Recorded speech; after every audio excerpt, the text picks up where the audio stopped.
In this lecture video, we now go to the part of changing the order of integration. So it is possible that you have to switch the order so that you can solve the double integral.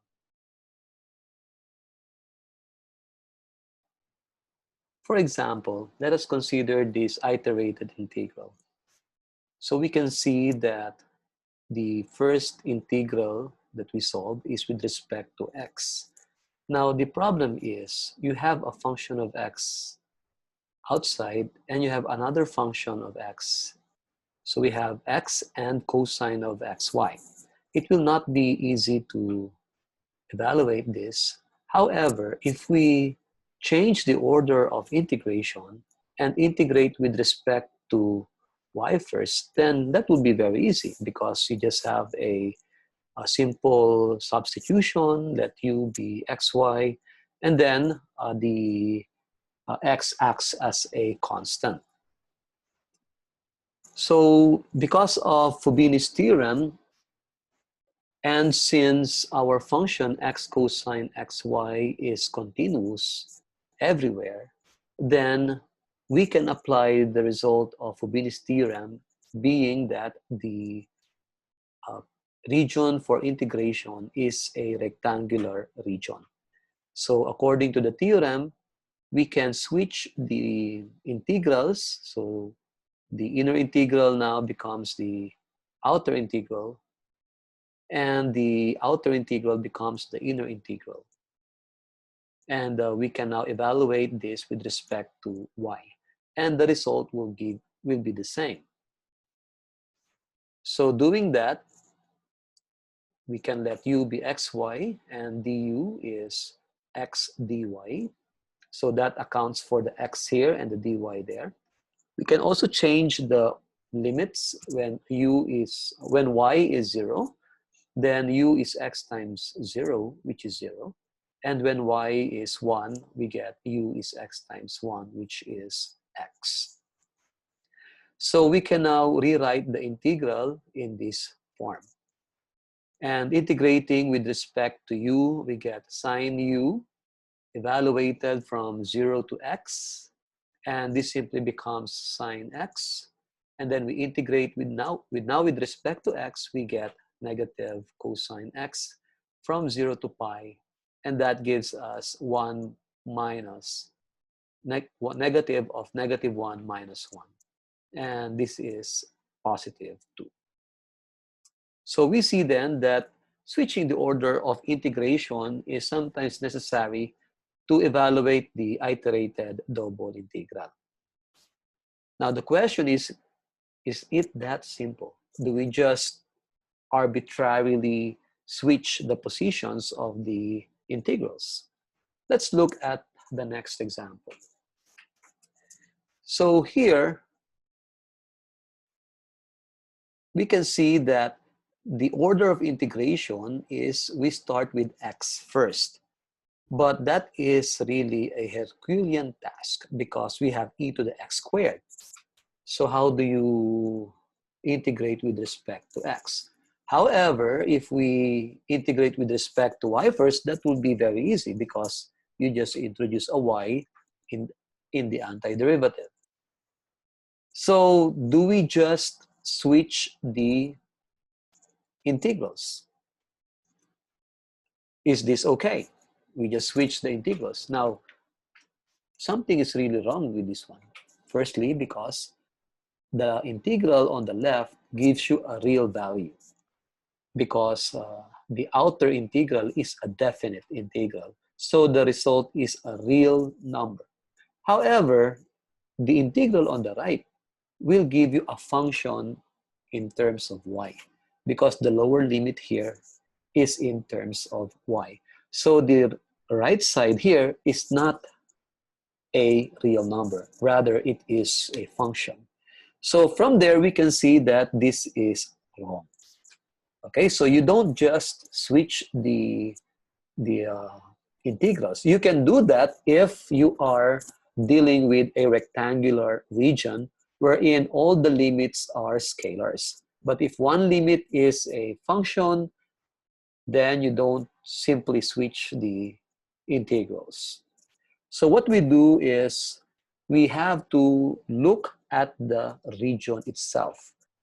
If we have a dx then a dy, then the region is classified as a type 2 region, where we use horizontal strips, because you have the lower limit here will be an x limit and the upper will be a y, an x limit also. So this is a type 2 region. So we have to convert the region from being type 2 to type 1. So to do that, we sketch the region of integration first, and then we reclassify it as type 1. So let us sketch the region. How do you sketch just from the limits? Well, we take note that the left boundary, since we will be using horizontal strips, the left boundary will be the lower limit. So that means x is equal to y over 2. And the graph of x equals y over 2 is this line here. It is the same as the graph of y equals 2x after multiplying both sides by 2. The upper limit is x equals 1. So that is the vertical line x equals 1, which acts as the right boundary of the horizontal strip. And then for the y value, the y is on the interval 0 to 2. So this is our original region classified as type 2. Now we know the region itself. So we have from y equals 0 to y equals 2. And we have this triangular region as our integration region. So to make it type 1, we will convert to vertical strips. Okay? Now, what do we need for the vertical strips? For the inner integral, we need the lower limit, and that is now the lower boundary of the vertical strip, which is y equals 0. And the upper boundary is y equals 2x. It is on the line. And the lower boundary is y equals 0. And now your x value is from 0 up to x equals 1. So with this, we can construct our double integral. So we start with the inner integral, which is with respect to y. So the lower is 0, the upper is 2x. And then we write the integral, the outer integral with respect to x, we get 0 to 1. And evaluating this will give us the same answer, the same value for the left integral. So if we evaluate the inner integral, we just introduce y in the antiderivative, and then from 0 to 2x, we have 2x e to the x squared. And now we can use a simple substitution. So let u be x squared, and du becomes 2x dx. And so we get e to the u, the antiderivative is e to the u. Going back to the original variable x, we have e to the x squared, evaluated from 0 to 1, and that gives us e to the 1 minus e to the 0, which is e minus 1. Let's have another example. Now, if you look at this double integral, this is of what type? Is this type 1 or type 2? So notice that we start with the dy. So the bounds here will be, the lower limit will be the lower boundary of a vertical strip. So this is a type 1 region. If we directly evaluate with respect to y, the integral, that's not easy, because you have cosine of 2y plus y squared. So we have to change the order of integration. But before we can do that, we must go back to the original region. From being type 1, we have to reclassify it as a type 2. So take note that for our region, the lower boundary is y equals negative x over 2. And this is the line here below the x-axis. The upper boundary is y equals 0, or that is the x-axis itself. Now the interval for x is from 0 up to 2. Okay, so the region is this triangular region here. Then we convert it to type 2 by using horizontal strips. So now the inner integral will have a lower limit, which is the leftmost boundary, and that is x equals something. And what would that be? So we just solve for x in terms of y. We get x is negative 2y.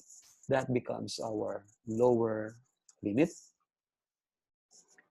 And then the right boundary will be the upper limit, and that is simply x equals 2. Now the range for y is, take note that originally the vertex where the line intersects x equals 2 is 2, negative 1. So the value of y ranges from 0 to negative 1. Or we can write it in increasing form from negative 1 to 0.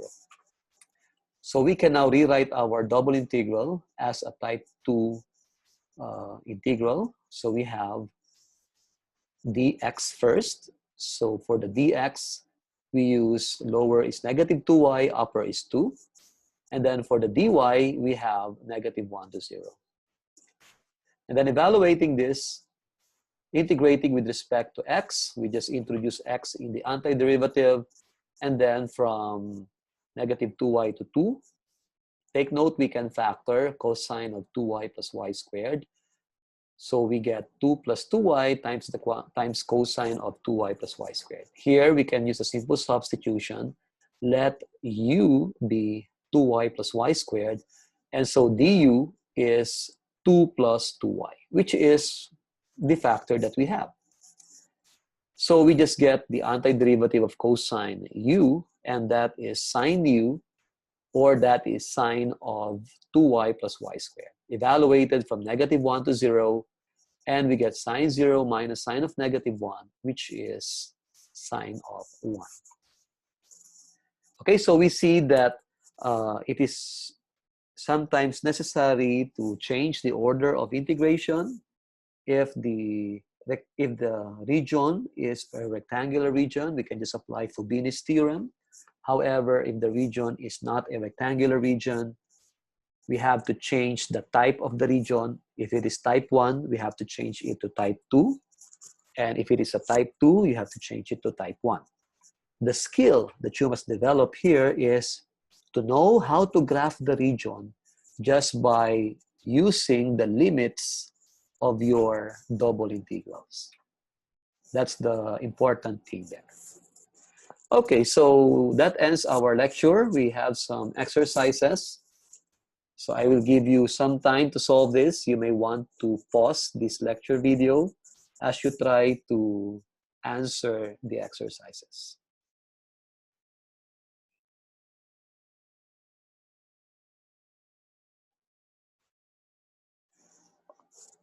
Now I will go to the solution of these exercises. For number 1A, we want to set up the iterated double integral over the triangular region with these vertices. This is the graph. So negative 2, 0 is the left vertex here. 0, 4 is the middle vertex there. And 2, 0 is the vertex on the right. So the triangular region is this isosceles triangle. Take note that we can set up the equation for the left boundary. So we just take the slope. I hope you recall how to get the slope between 2 points. And the slope is just rise over the run. So this is 2, and the y-intercept will be at 4. So the equation is y equals 2x plus 4. For the right boundary, the slope is negative 2. The y-intercept is the same. It's also 4. So the equation is y equals negative 2x plus 4. The entire region can be split into two subregions because we have two different upper functions. So for the left upper function, we have region 1 there. For the right part, where you have a different upper function, we have the second region.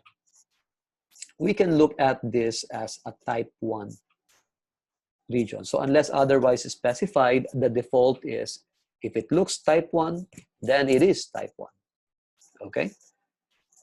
So for the first, we have the y is from 0 up to 2x plus 4. That's for the inner integral.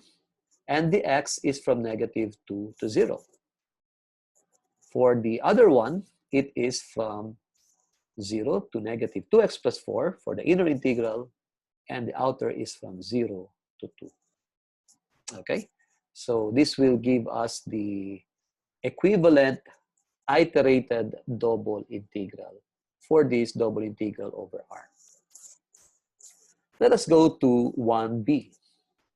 Again, same problem, but now the region is bounded by y equals 4 minus x squared and the x-axis. So we can plot the graph there. So this is our region here. This is the x-axis and this is our parabola. So we can consider this region to be type 1. And if it is type 1, then for the inner integral, the lower limit is 0. The upper limit is 4 minus x squared. And the outer integral we have from negative 2 to positive 2. But then you may say, sir, can we not consider this as a type 2? Well, that is also possible. But then you need now to specify your function on the left and your function on the right. Since this is a parabola, we need a function on the left which is x equals a function of y. So to do that, we solve for x. So we have x squared is 4 minus y, and x is equal to plus or minus the square root of 4 minus y. So the negative will be the left side because this left side is in quadrant 2, and here x is negative. And the positive will be on the right side. So setting up the double iterated integral, you will have the lower limit for the inner integral is the left boundary, which is negative of square root of 4 minus y. And the upper limit is the right boundary, square root of 4 minus y. And now the y value will be from 0 up to the vertex of the parabola, which is 4. And this is our iterated double integral. For number 2, we want to find the volume of the tetrahedron bounded by this plane and the coordinate planes. So I made a sketch here. So I hope you can you practice your sketching. Okay. So how do you sketch this? You just get since it is just a plane, you get the points of intersection with the axis. So to get the intersection with the z-axis, you just set your x and y to 0, you get z is 4. So you have 4 there. For the x-intercept, you get 2x equals 4. That's x equals 2. And for the y-intercept, you get negative y equals 4. And that is y equals negative 4. The base region is a triangle. And you can get the base region by setting your z to 0, because in the xy plane, z is 0. So that leaves you with 2x minus y equals 4, or that is the same as y equals 2x minus 4. So we can treat this region as a type 1 region. And we can have our function to be f of xy equals z. And z is equal to negative 2x plus y plus 4, coming from the equation of your plane. So the lower limit of the inner integral will be 2x minus 4, and the upper would be 0. So here y is 0. And for the x value, the lower limit is 0 and the upper is 2. So how did we get 2? That is our x-intercept. So when we evaluate this with respect to y, we just have negative 2xy plus y squared over 2 plus 4y evaluated from 2x minus 4 to 0. And doing that and simplifying, you should get this. Then we integrate with respect to x. We get 2x cubed over 3 minus 4x squared plus 8x from 0 to 2. And that gives you 16 over 3 cubic units.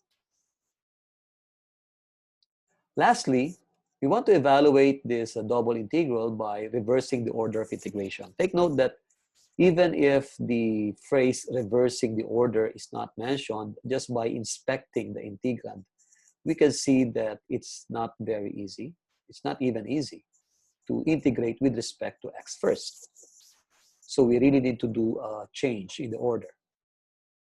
So firstly, we do a graph of the region. So take note that here you have a left boundary, which is x equals the cube root of y, or that is the same as y equals x cubed. And you have a right boundary, x equals 2. So this is your right boundary, x equals 2.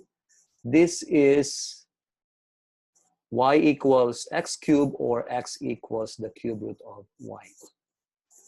So your y is ranging from 0, that's the x-axis, up to 8. So this is the point there. So this is a type 2 region because we are using here horizontal strips. We have dx, dy. So to make it type 1, we must have dy, dx. So we will use vertical strips. So for the vertical strips in the inner integral, the lower limit will be y equals the lower bound here, which is 0. And the upper limit is y equals x cubed up to the curve. And your x value will be from 0 up to 2. And this one, we integrate with respect to y first. We just introduce y in the antiderivative, evaluated from 0 to x cubed. We have this. And this is just simple substitution. So let u be x to the 4 plus 1. So du is 4x cubed dx. And then you will have a 1/4 here. You get a square root of u. Then the antiderivative is u to the 3/2 times 2/3. And you should get this. Evaluated from 0 to 2, you have this answer here. Okay, so I hope that with this part of the lecture, we see that sometimes it is necessary to change the order of integration, and that the change should be facilitated by first changing the type of region. Okay, so that ends our lecture, and also that ends my part of the discussions for Math 23. I hope that you learned many things from our discussions. Okay, so God bless to everyone.